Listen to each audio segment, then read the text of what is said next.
리오프닝을 아무리 한다고 해서 굉장히 강하게 나올 수 있을까?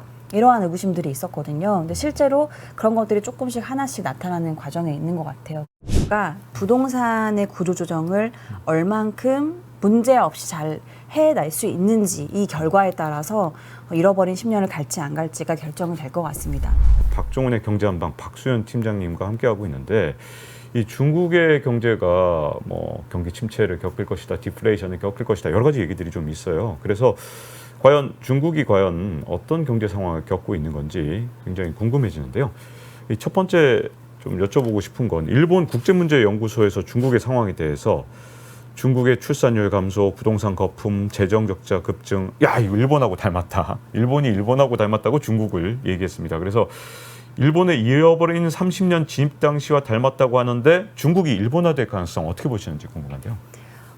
이거는 중국 정부가 부동산의 구조조정을 얼만큼 문제없이 잘 해낼 수 있는지 이 결과에 따라서 잃어버린 10년을 갈지 안 갈지가 결정이 될 것 같습니다. 지금 여기서 결론을 내기는 어렵지만 저는 기본적인 이 트리거는 조금 다른 것 같아요. 그러니까 이 트리거 다음으로 나타났던 어떤 현상들은 비슷한데요. 일본의 잃어버린 10년 그 초입부에 보면 트리거가 일본이 이 정재계 이 결합과 이 청탁과 이런 문제가 그때 당시 굉장히 심각했거든요. 그러다 보니 뭐 플라자 합의 이러한 충격도 있었지만 결국 좀비화되는 기업에 대출을 내준 은행들의 좀비화를 막기 위해서 초저금리를 갔던 겁니다. 네, 정계와 재계가 이제 결합되는 이러한 이해관계 때문에. 근데 중국은 시진핑 주석 들어오자마자 뭘 했냐면 반부패를 했습니다. 그러면서 정재계 결탁 이런 거 엄청나게 경계를 했고요. 그 다음에 디레버리징을 아까 말씀드린 5대 공급가행 산업을 하기는 했죠. 그러니까 일본의 경우에는 일반 유통업, 제조업 전반적으로 이 부채 문제가 만연해 있었어요. 근데 중국은 부동산의 덩치가 커서 문제긴 하지만 여기를 제외한 기타 산업들의 부채 문제가 굉장히 심각하지는 않습니다. 그렇기 때문에 저는 좀 그 시작점 자체가 달라서 중국이 부동산 문제를 조금씩 원하는 방향대로 될지는 봐야겠지만 그래도 질서정연하게 구조조정이 조금씩 전개가 된다고 하면 네, 장기 디플레이션으로 빠질 가능성은 저는 지금은 커 보이지 않는다로 판단하고 있습니다. 부동산이 잘 안 되면 중국 사람들의 자산의 상당 부분을 부동산이 차지하고 있다. 그래서 부동산이 안 좋으면 소비를 못할 거고 경기 침체에 빠져들지 않겠느냐라는 주장에 대해서 어떻게 보시나요? 일단 소비에 대한 눈높이는 좀 낮추셔야 될 필요는 있는 것 같아요. 중국이 사실 전체 가계 자산에서 부동산이 차지하는 비중이 80% 정도 레벨이었습니다.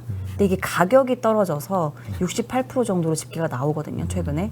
그러니까 얼만큼 소비의 의지와 여력이 네. 저하되어 있는 상태인지 네, 엄청나겠네요. 네, 12%. 오시죠. 오, 네. 그러다 보니까 지금 우리가 기대했던 보복 소비의 보복의 어떻게 보면 보자도 안 보이는 겁니다. 네. 사람들이 지난해는 중국의 큰 트렌드 중에 하나가 사회적인 문제가 감원이었거든요.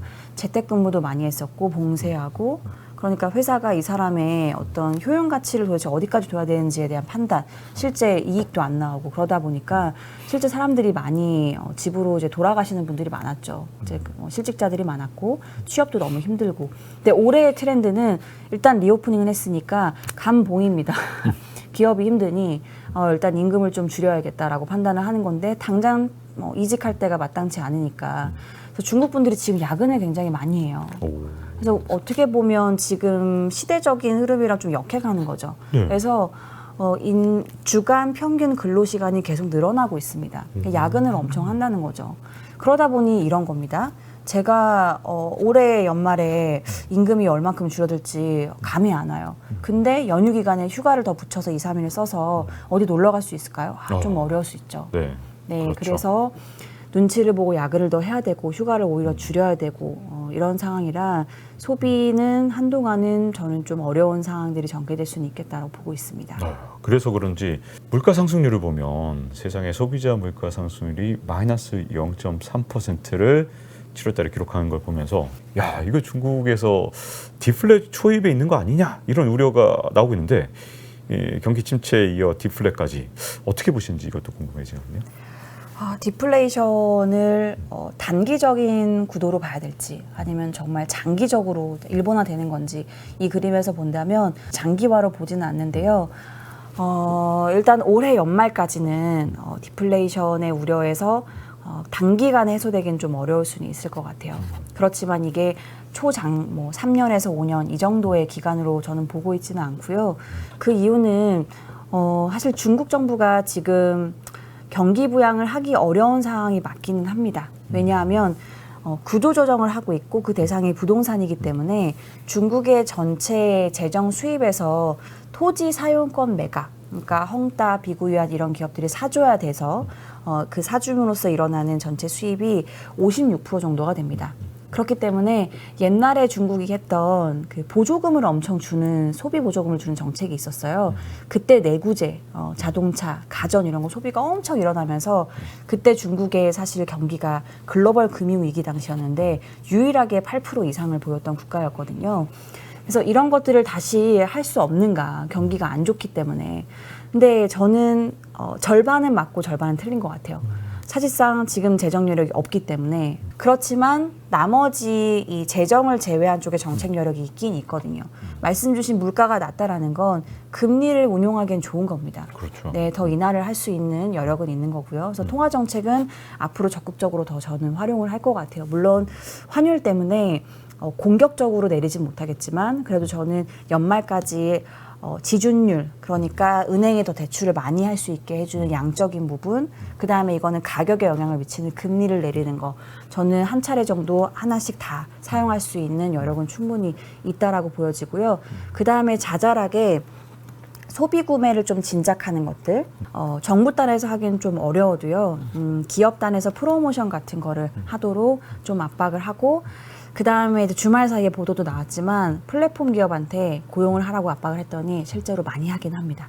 역시 중국은 일단 하라 그러면 하는군요. 네. 네, 일단은 고용의 이 앞에 있는 문제가 해결이 돼야 그 다음에 사람들이 임금에 대한 어떤 자신감이 붙으면서 소비를 하는 거잖아요. 네. 네, 이러한 연결고리가 아예 깨질 만큼의 상황은 아니다. 실제로 조금씩 성과가 나오고 있는 부분은 있어서 네, 이런 사실 핵심을 관통하는 재정 정책은 아니지만 좀 옆에 있는 보수적인 정책들을 같이 조합해서 최대한의 성과를 내려고 노력할 거고 어느 정도 성과는 날 수는 있다라고 보고 있습니다. 그럼 중국에서 지금 현재 재정 정책의 여력은 거의 없고 통화 정책의 여력은 좀 남아 있는 상황. 특히 물가가 이렇게 낮으니까. 근데 이게 이제 문제는 예전 같으면 통화 정책 쓰면 바로바로 효과가 났겠지만 그 통화 정책 쓴 만큼 이거 위안화 못 믿겠네 하고 해외 자본이 빠져나가면 그 효과가 반감될 수도 있는 상황 아닌가. 이게 약간 어떻게 지금 중국에 작동이 되는지가 궁금해지거든요.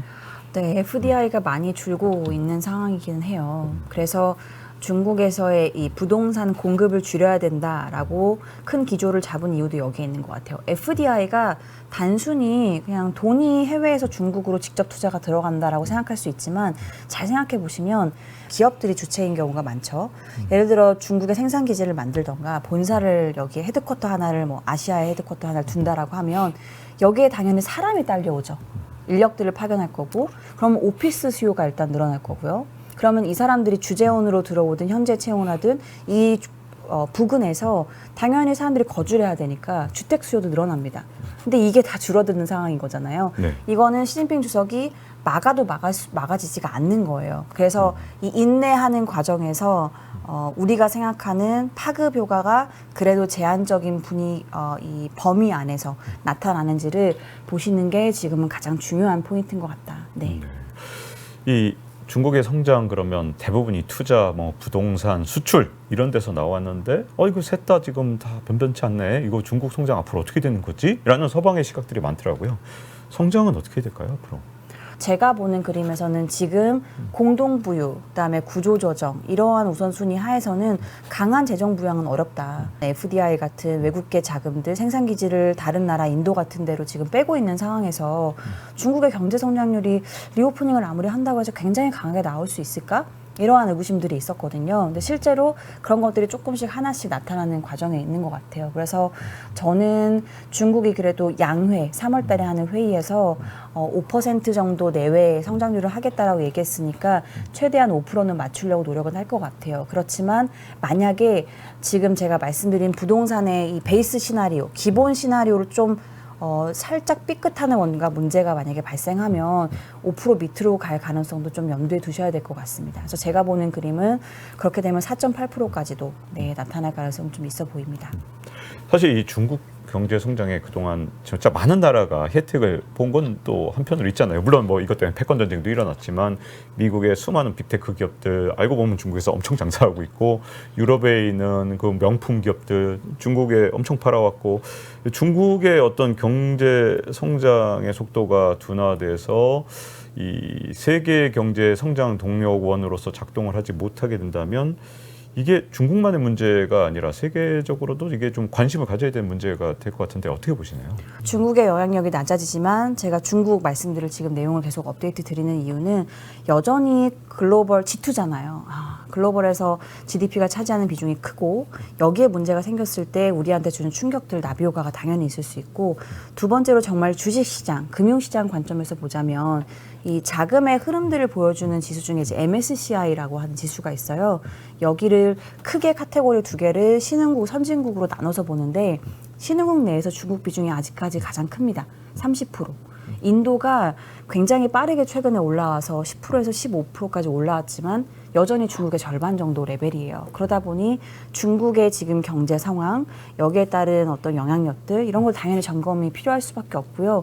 제가 보는 관점에서는 중기적으로 중국의 성장 둔화는 피할 수 없다. 소비 시장에 대한 기대 이런 것들은 조금씩 눈높이를 최소한 저는 1, 2년, 길게는 2, 3년 정도는 좀 가져가실 필요가 있겠다. 다만 중국의 이슈로 주식 같은 것들 큰 충격이 오면 많이 빠질 수 있는 이런 위험 자산을 아예 다 우리가 정리를 해야 되는 건가? 다 안전 자산으로 가셔야 되는 건가? 그 그림은 아니다라는 걸로 저는 좀 큰 그림을 잡고 있고요.